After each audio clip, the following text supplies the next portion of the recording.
The drug ketamine is a powerful and short-acting sedative. In most states, paramedics can legally use ketamine on patients who are agitated to protect the patient and themselves. This Sunday, in a new episode of the series In Real Life, Scripps News investigates how paramedics sometimes use the drug ketamine and the potentially dangerous effects. What is this? It's a little medicine to make you just have a good time. In September 2019, Jamie Britt found himself in a drunken struggle with police just blocks from his Charleston County, South Carolina home.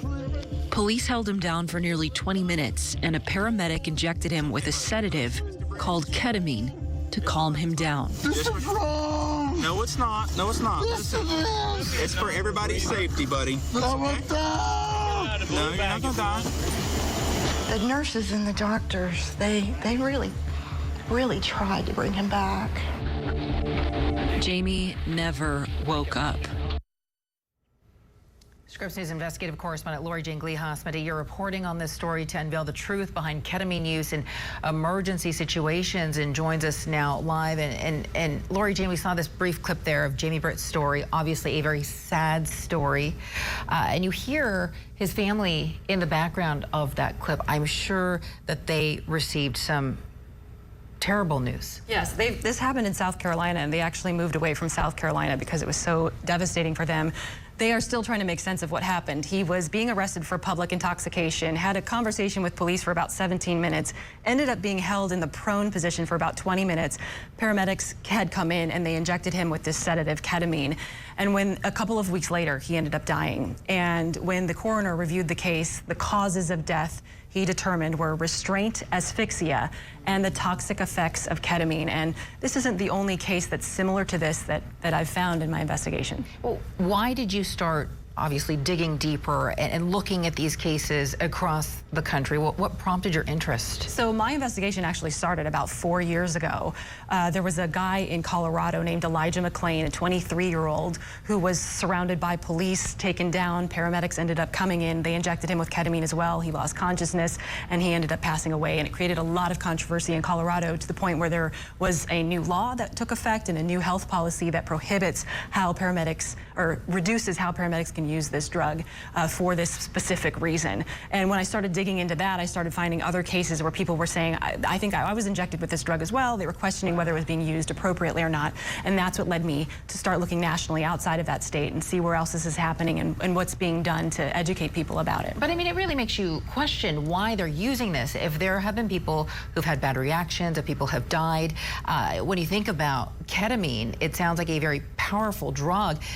Is there anything else that could be used? I mean, how common is the use of ketamine in these types of situations? Well, if there are 48 states that have agencies that are allowed to use this for agitation in a pre-hospital setting, where, and when I talk to medical toxicologists, they talk about how safe this drug actually is. It has a good safety profile.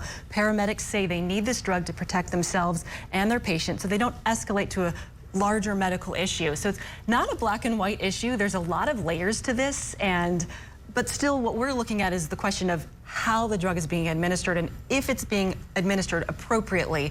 And it is not supposed to be administered to aid in a law enforcement arrest. And what was really interesting in that clip is that the suspect in the case was down on the ground, obviously had his hands behind his back. He was restrained.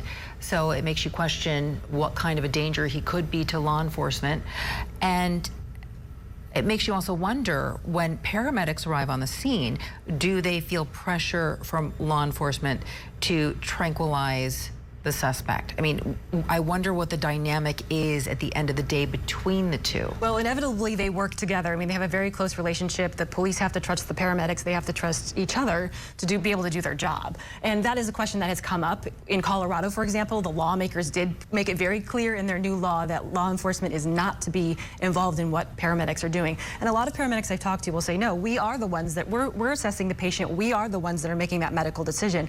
But then you listen to some of the body camera footage that we've uncovered, and you hear the police saying, we'll let them sedate him when they get on the scene. And then when the paramedic arrives, saying directly to the police officer before going to the patient, you know, does this guy need ketamine? So there is that question that's popped up, and some questions about that, you know, that's why we're trying to shine light on this, so that more negative things don't happen. No, absolutely. I'm so happy that you took the time to investigate this, and I look forward to watching your piece. Scripps News Investigates correspondent Lori Jane Galiha. We appreciate it. Thank you so much. And don't forget that you can watch her story, Injected. It happens this Sunday night at 9 p.m. Eastern on In Real Life. It happens right here on Scripps News Live. We are back after a quick break.